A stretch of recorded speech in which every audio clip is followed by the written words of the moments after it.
Dun, dun, dun, dun, dun, dun, dun, dun, dun, dun, dun, dun. Deftones OHMS. The band's ninth studio album.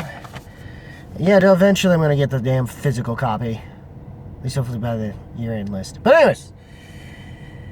Yes, the ninth studio album, not including the unreleased album they also did with that they also wound up apparently having done with Terry Date, and was considered the last recorded studio album with the late Chi Chen, rest in peace.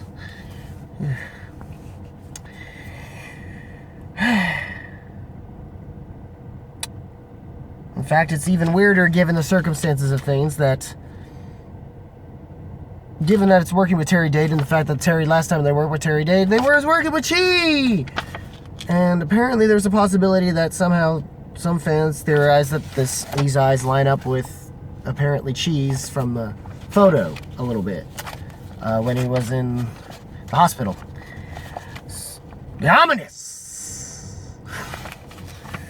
I dare say, but which only furthers in my idea of the theory that this album could technically actually have been Euros. I don't know if that is true. I still don't know by having listened to this a couple times that I have. Also, I think I just screwed myself up and got my little thing here earlier mixed up. Alright, let's fix that. Okay.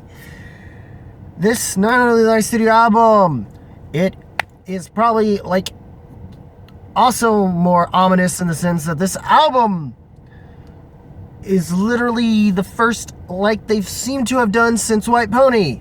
They've always found a way to always have an album to literally start out the decade. And boy, a band like Deftones giving us some nice little atmospheric etherealness and just heavy little cathartic little to just help us get through a year like 2020. And given the kind of year that this has been, and here or there about where it is musically, we needed Deftones to give us an album. Of course, we're not going to expect anything from Tool. They've already done it last year. Hell, they're probably even more grateful they got it out when they did, given what shitstorm we've had now. But I'm sure willing to bet, for Tool's sake, that whatever happens here is enough ripe source material for them to make something genuinely fucking great to follow up whatever that was last year, which isn't really that bad at all, and I will still defend that record over 10,000 Days as an album as a whole any day. Only reason why I mention it even more so or less is because, let's face it, we'll all still have somehow Maynard James Keenan will always find a way to still be connected towards Deftones, all because of the best collaboration ever in Passenger. Regardless of what people will say, certain people will say in reactions nowadays about that freaking track. But anyways, as we have stated with OHMS, it seems that the album is also based around the fact of an electrical current unit thing. You may also, which I wouldn't be surprised if it's somewhat, which apparently looks like an Omega symbol actually. If you see it on many of your amplifiers, all you guitarists and bassists out there will, or even speaker cabinets, I think, for that matter. Just anyone who's played in music or just, at least set up for sound stuff or anything, and needing speakers or something. You probably noticed the Omega looking symbol, which is essentially the symbol for ohms, which is another measuring unit besides volts and so on and so forth. And I guess this is a way of them using this term to kind of describe the band's current stasis of things, whether it be within their own inner turmoil or at least them finally, using this as a means to describe more so on a spiritual or philosophical level of sorts, in a very gothic way, given the band, has definitely, most especially the fact of Chino's massive influence towards Robert Smith and The Cure, yet alone Morrissey and the Smiths. And the way they decide to, and a lot of their specific types of forms of writing and how they've influenced him, it seems. In the way this is being done. And 10 tracks. First single was essentially the title track, which apparently closes this album. I was a little worried at first about it, and then Genesis happened when it did, and I'm not gonna lie, that was kind of my face upon hearing Genesis a little bit. Though I'd say it's more Mantery, but still. Yes. I was on board because I wasn't for sure if they're gonna bring it, and luckily, and of course, since the song's called Genesis, I had a feeling that was the first track on the track listing, so I'm like, last time this kind of happened that I can think of and remember, that I initially didn't say as fondly when I started out, and I kind of had some comments berate me a little bit, but it was more understandable compared to just trolling. When it came to Thrice and their album Vyashu, because that had their singles are essentially the bookends, beginning and bookend of the records, of that record, and that's what happened here with this thing. But it seems to work. But in this case, it seems to work more favorably, or at least it clicked a lot faster in the case of Deftones. And fuck Anthony Fantano. The moment I saw it yesterday, and I know it's been a week, and by the time you probably see this, y'all are like moved on and from Deftones for some strange reason and decided to just talk about the new Corey Taylor record, or apparently from what I hear, Public Enemy thing, which is slightly understandable because it's like, how are they gonna work without Flav? But I don't, fuck them. Deftones, still Deftones fan. There's a reason why I have them. For those who see the Facebook page cover photo thing, you know how I feel about Deftones. So, yes. The real question was with this record, given also that both not only White Pony, but also Diamond, and my thoughts from what I had said between those two albums, does this album, did I wind up overhyping what going into this record? I wasn't honestly going into this expecting a whole lot from them, given how far they are into their career, though I would love to at least say, and I can, this album fucking rocks. I want to say it is, I kind of want to say masterclass. It's getting there. Only had 2 listens, to be honest. But within the 2 listens, I could tell you, the real question was, I already knew how this album was booked in. How was the journey going from Genesis to OHMS for me on this particular album? Ceremony was fine. On the Genesis is great. I mean, start off right off the bat with this very new wave or synth wavy thing. Of course, very dream poppy in its approach, for the most part. And then those riffs hit like that, and Chino just fucking goes off. And it seems whatever they were trying to do with Gore, that I can think of, minus the fact that there's no leads in this record, which I feel like they have another record or so to make up for that. I could do some leads, even though I think that was really more Jerry Cottrell, Alice in Chains when it came to Phantom Bride. And I liked the record. Granted, I can't, aside from Phantom Bride and a couple other tracks here and there, like the singles and stuff, I can understand, I can't like place my memory of the record as much. But yet, with that being said, all I can do is straightforward tell you that as an album experience, and it's for even being considered a mixed bag, that album was still at least miles better than was still, though different from the previous 2 in Kono Yoke and Diamond Eyes. That record was fine. It was at least damn good for what it was. I mean, it was, I wouldn't say it was great, but it did what it needed to do for what it had to do at that time. And I could tell that, and yeah, there were some creative things plaguing the band. They were at that point, and they needed a way to ground themselves, and it seemed, by this point, and especially after Chee's death and stuff, I think that's why they took a while to come up with something new after Kona Yoken. But it seems they were already at each other's thing, and there was issues to where the band forgot to be a rock band, according to Steven, or at least he was the only one trying to, while everyone else was kind of going off on their own thing, and that's why the mixed results of Gore happened the way they did, I guess.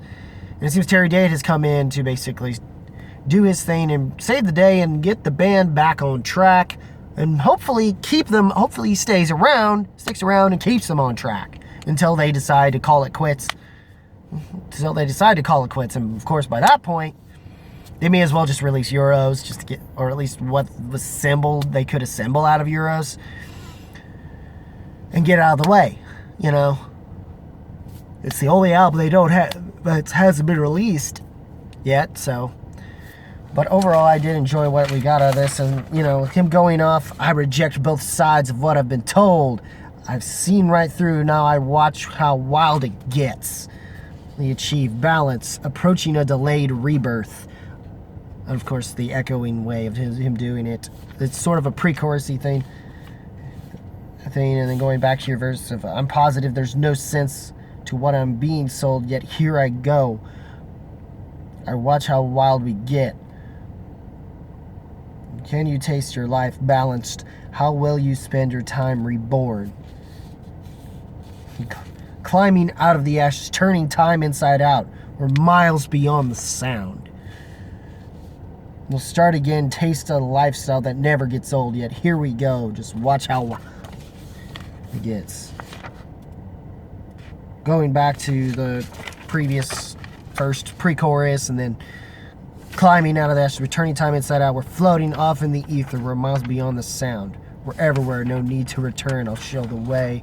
Just this very, as them knowing how to come up with ways to play to the ambience in a way that comes off that brings that element of atmospherics even into their own lyrics in a way that seems kind of a spiritual experience of some sort through a more gothic lens, which is something they've always tended to do. Like, the last time I can think of that they go into this kind of territory that I wish would have translated as well as it does on this record is kind of self-titled.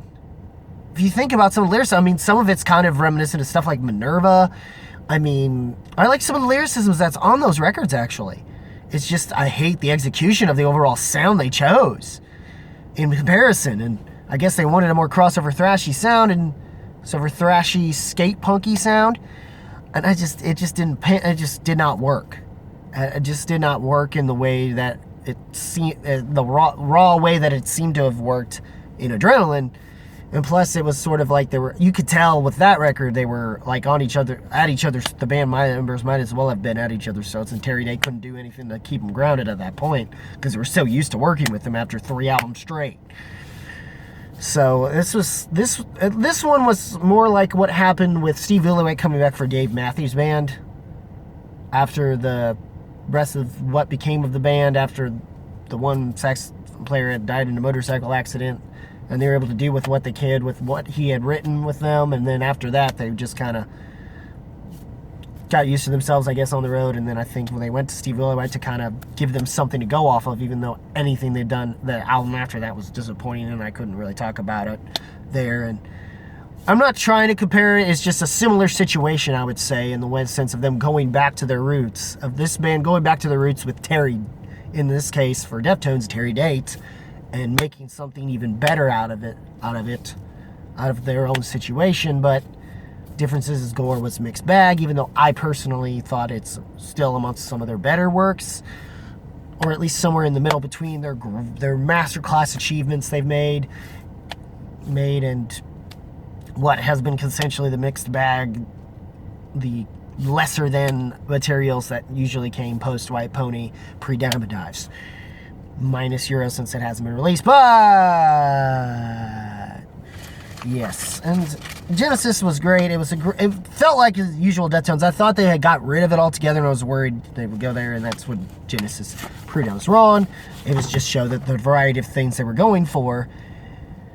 And somehow almost actually works perfectly to end this record. Or at least by the time the song ends from having experienced the rest of the album, you're in this zen moment from where it goes.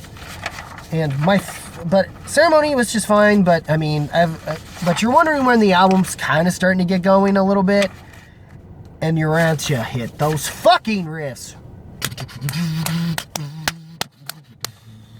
And listen, like, those fucking riffs were fucking badass. Like, fucking Stefan goes off. Riff-wise, bringing some of that proggy fucking goodness. Or at least knowing to bring a good fucking tone. A good fucking tone. And tone it. Zook.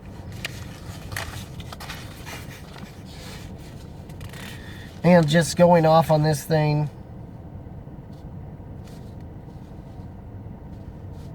And just some of the... Oh man, I like a lot of what's happening here. Errors, not too bad either. It seems to, I guess it's kind of weak, a little bit on the weaker side, but then but it still holds up with some good riffs and ideas. Though a lot of people coming off this record will talk to you about the spell of mathematics, which is fine. I like it, and it's definitely a little more definitely a more proggier, very Rosemary-ish kind of a thing to it. Meets definitely some Kona Yoken vibes about it, especially in the sense that of like a certain particular track that's for some reason the title of the song, because the title of that record fucking escapes my mind. Unless I have it on hand, I'll know which one it is. And I know it's the one where they did the clap noise fucking thing, which when they started it, and I was at first like, oh shit, and then the bass came in, I was like, oh fuck, here we go. And when there's kind of that sort of a thing, and then the riffs come in and fix that a little bit, and then they do some ethereal thing as well, and the bass on top of them basically throwing in their hipster cred, their hipster metal cred that they have apparently, by giving us the one thing they hadn't decided to try outside of clapping, which was, or at least aside from normal clapping at least, would be beatnik, which would be the snapping, or by going Adam's Family on us, or in this case more a beatnik coffee shop. I'm not doing it justice. It works better in the way the beats were done in context, but I did love this track. I did like this track, and then following that up, man. And then they followed up that with essentially, After the Spell of Mathematics, if I can just remember the track list. God damn it, Tina. And then they go into Pompeii, which I think is fine. And at first I was a little worried because it was getting too lully, starting to lull me a little bit. And then Chino goes, ah! And then the rest of the band go off. Jesus Christ! Must we hold you to blame?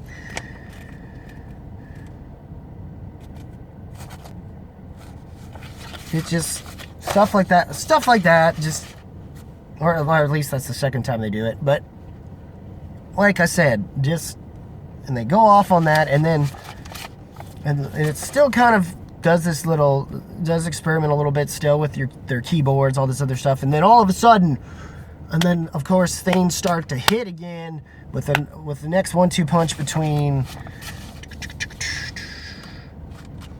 and then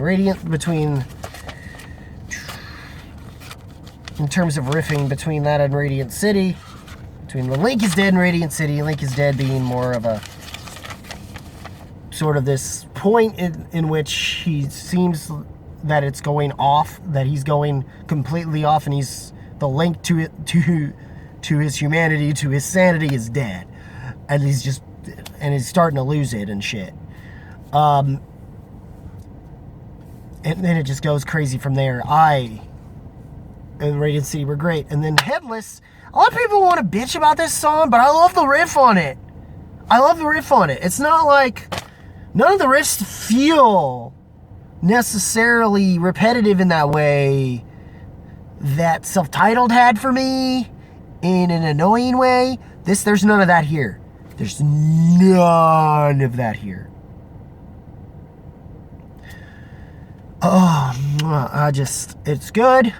And then to kind of chill us out and bring something different to the table to kind of close us off is the title track of OHMS.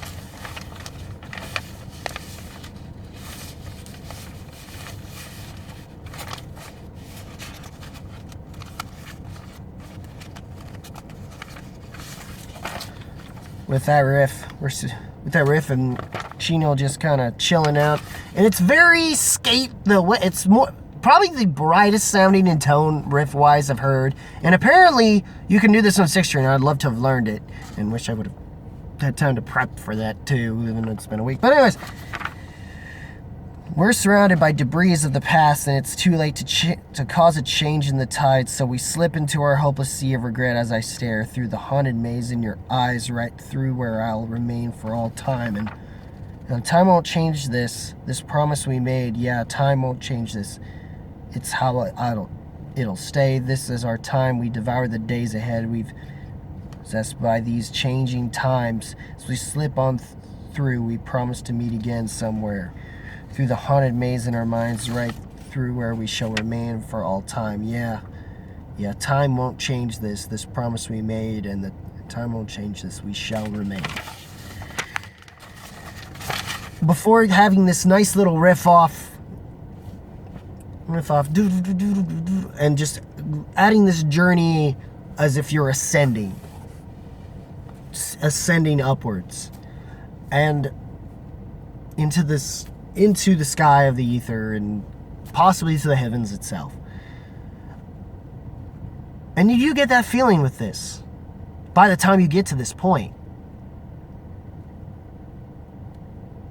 And every time at least compared to unlike my previous times with the track by itself, but on the album itself, it really shines the most, the most, not only because it's the most different sounding of all the songs on here, but it's also caps this record off in a way that actually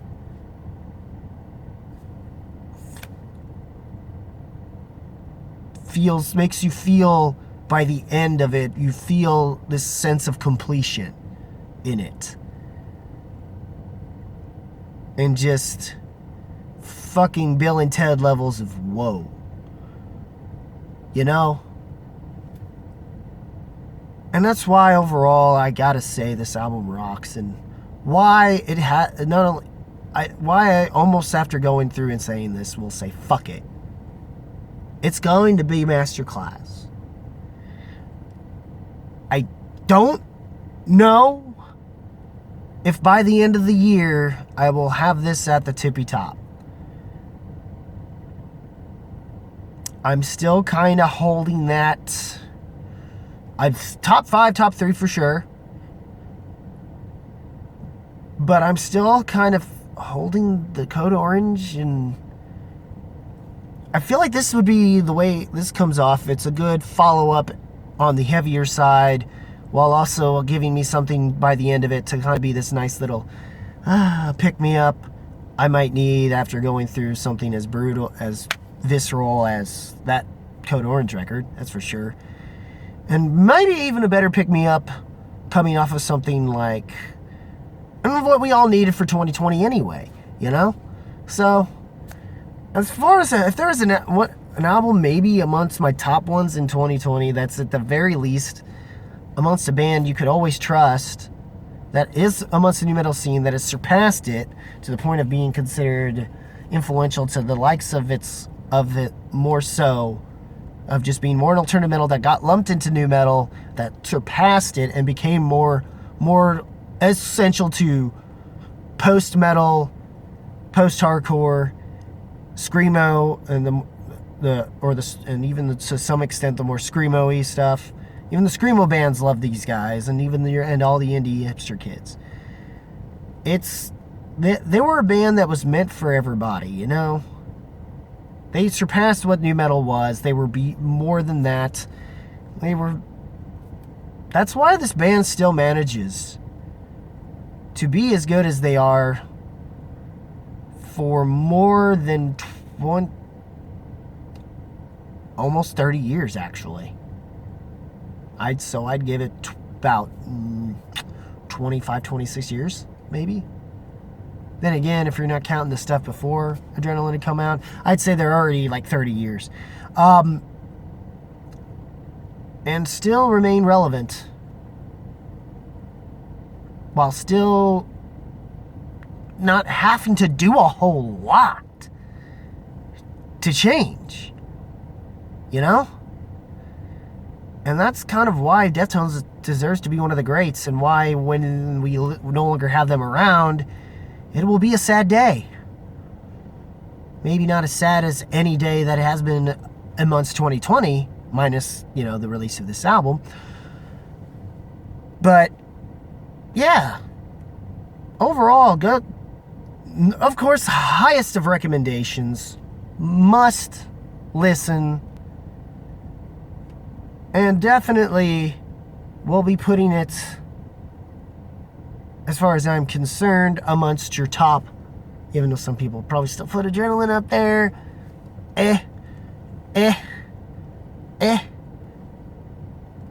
Putting it in your top 5 Deftones albums and discography.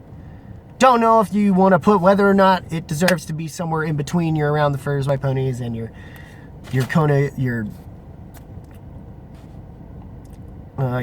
no Yoken. And Terry Date did what he needed to do to get this band back up and running, get them ready to go into to start this decade off the best way they could, despite the year that happens to started this decade off, that we don't even want to know exists.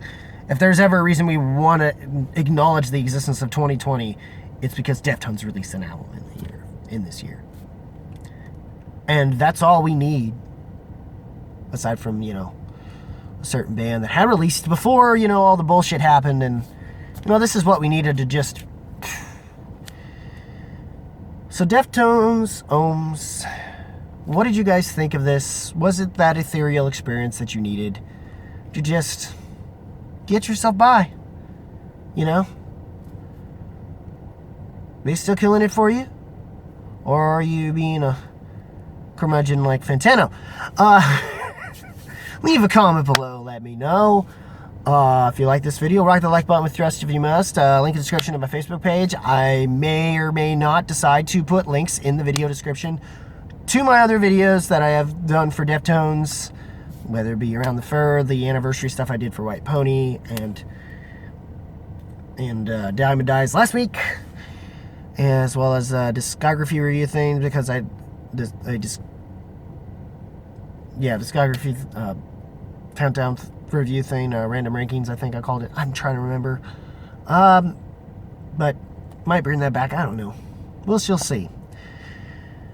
But anyways, the Rockin' Music's Tyler. I've been Tyler. And keep it random, keep it real, keep it rockin'. I'll see you guys in the next video. Take care, y'all.